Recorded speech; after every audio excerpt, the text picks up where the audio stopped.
morning mga boss. Nahaba na naman ang pahinga natin. Ilang araw walang pasok. Monday may pasok na tayo. Exam.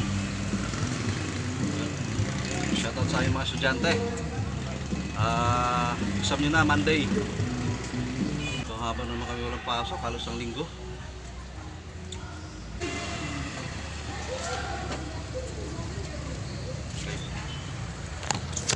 Diligo natin ating alaga. Ayan, laki na. Yan, araw-araw yan. Swimming sila dyan. Kailangan kasi nila tubig talaga. Kaya wala maang tubig. Nandiyan lang sa styro. Ayan, dyan sila swimming. Katapos nila dyan, papasok na sa loob ng kulungan. Kasi gusto nila sa loob din. Kahit na bubuksan ko yung kulungan, ayaw din nila mag-stay sa labas. Dahil mainit.